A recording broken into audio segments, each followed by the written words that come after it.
Hey, I'm Anne-Marie with Speak Confident English. In a recent lesson, I shared advanced level vocabulary to help you describe the temperature where you live. You might have a handful of expressions and words you can use to describe weather that includes sun, wind, clouds, rain, and snow. I want you to have the same level of vocabulary, the same word choices in English. That's why I've created this particular Confident English lesson where you'll find 23 new words, including nouns, adjectives, and verbs, to help you describe the weather where you live or where you're traveling precisely.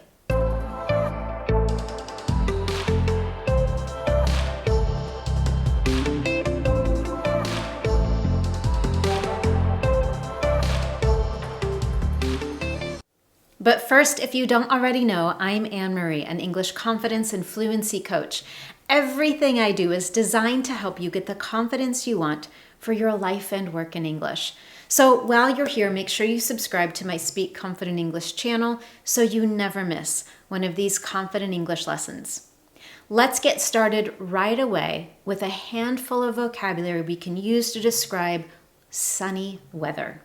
We can describe weather with a lot of sun as being bright, clear, or harsh. Two of those are quite positive, and the third is negative. Let's start with the word bright. If you describe the weather or the sun as being particularly bright, you're indicating that the sun is shining and there's an intense light outside. For example, the sun's brighter than usual today. I definitely need to wear my sunglasses. Have you ever walked outside and the light from the sun was so intense that you had to squint your eyes? That perfectly summarizes bright, sunny weather. It also indicates that it's clear outside.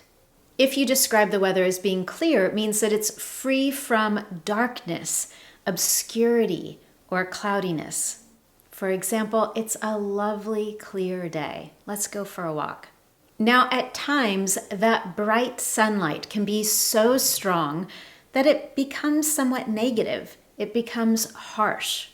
If you describe the sunny weather as being harsh, it means that it's unpleasant or difficult to be in. It's too strong. For example, the curtains can block out the harsh sunlight in the summer months.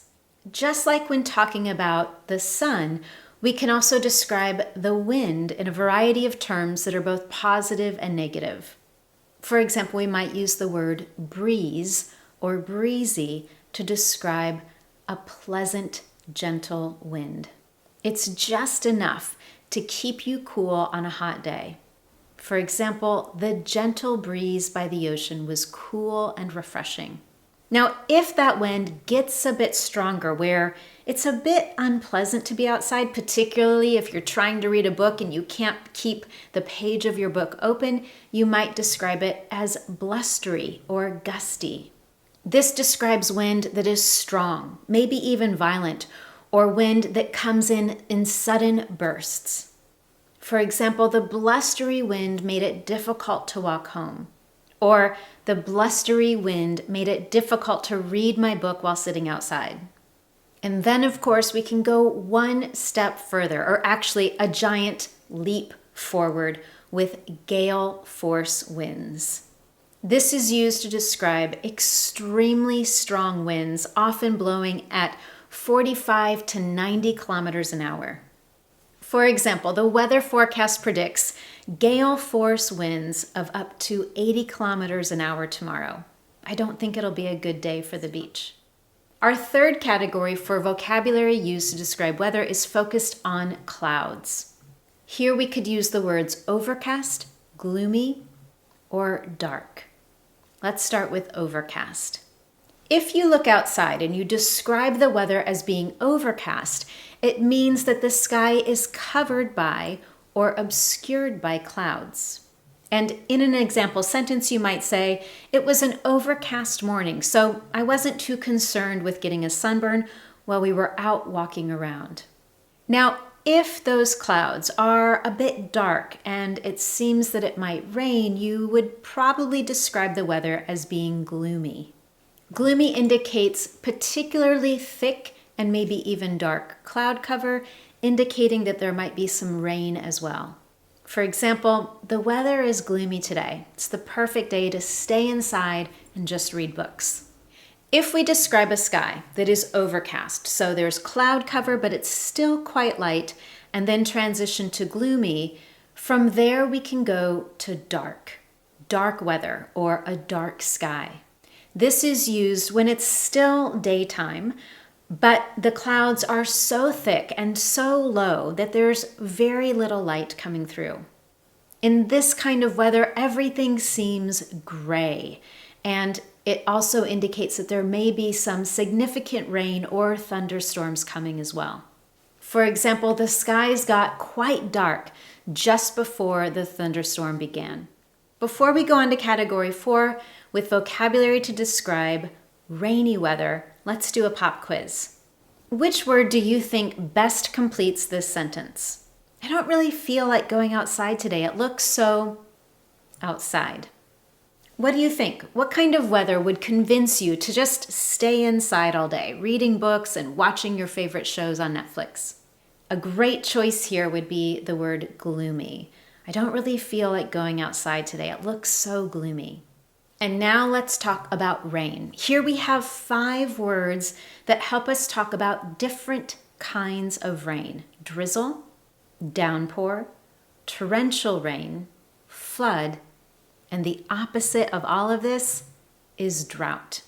This describes weather without rain for a particularly long period of time.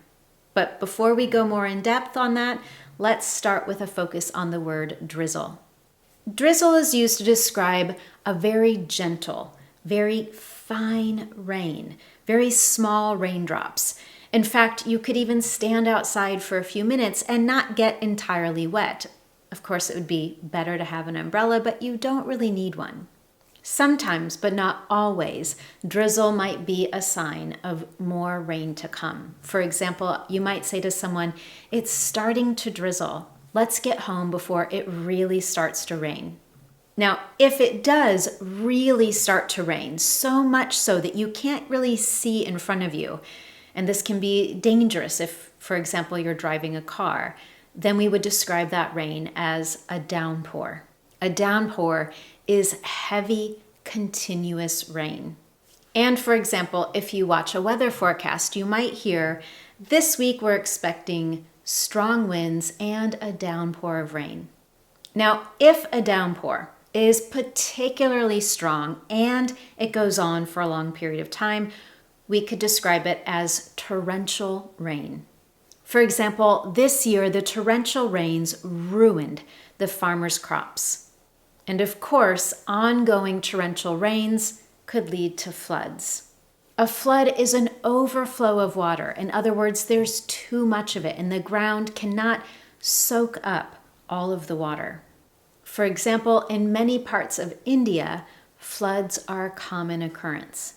Now, at the beginning of this category, I mentioned the word drought, which is the opposite of all of this. If you are experiencing a drought, or if you're describing drought-like weather, it indicates that there has not been enough rain, or perhaps there hasn't been any rain in a particularly long period of time. And as a result, there are some negative effects or negative consequences.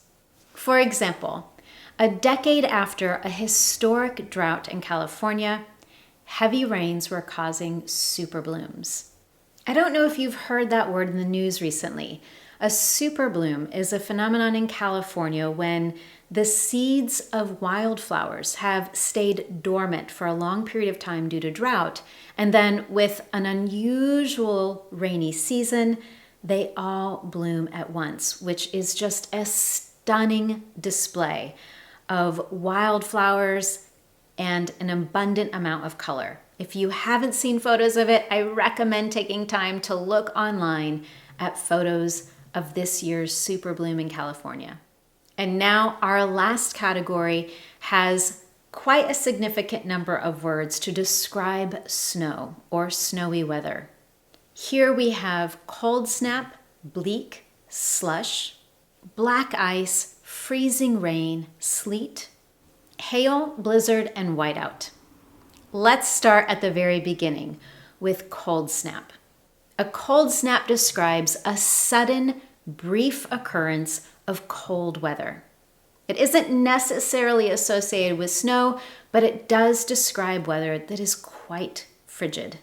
For example, in 2019, an intense cold snap led to burst pipes in many homes. The second word for describing particularly cold weather that may be accompanied with snow is bleak. If you describe the weather as bleak, it indicates that it's very cold, unwelcoming, and windswept. In other words, there are very strong winds. For example, the bleak weather in Iceland made me second guess my travel plans. Next on our list is the word slush or slushy.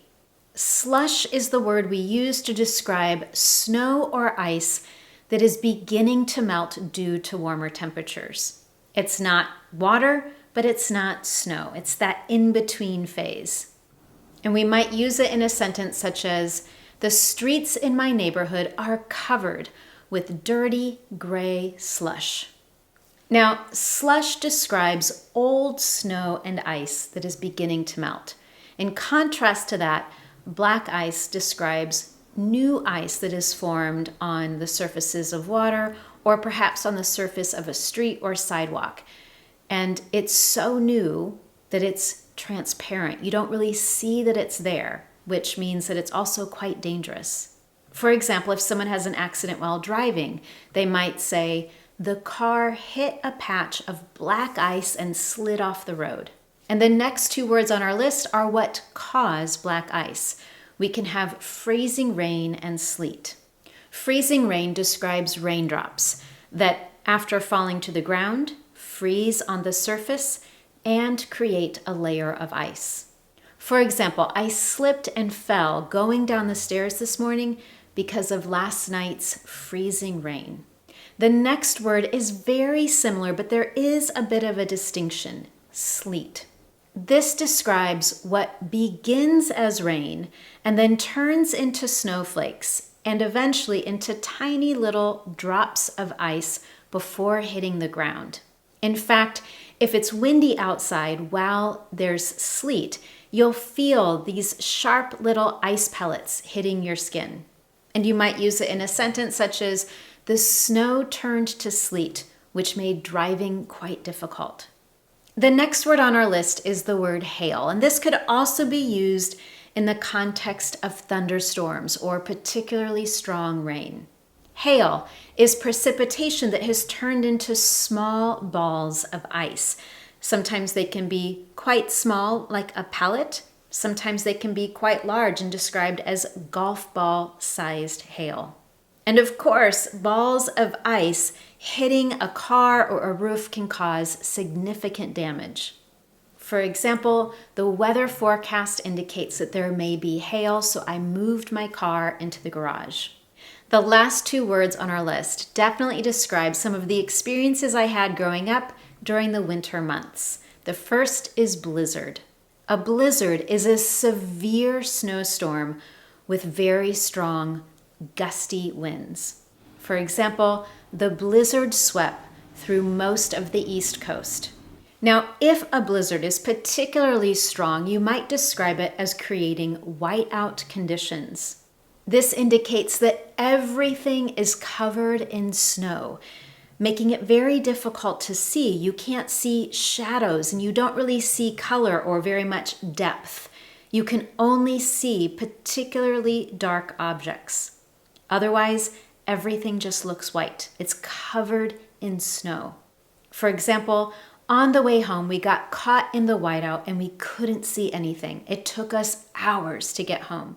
In a moment, I have a couple of questions to help you practice the vocabulary from today. But before I get there, I have a quick pop quiz for you. I want you to choose the best possible word to complete this sentence. We were stuck in the for hours. We couldn't even see people walking toward us. If you guessed the word whiteout, that is definitely the best choice for this sentence. And now here are two questions to help you practice the vocabulary you learned today. First, I want you to describe the weather where you live today. What words would you use to describe the sun, the wind, the clouds, the rain, or snow? As always, you can share your examples with me in the comment section below.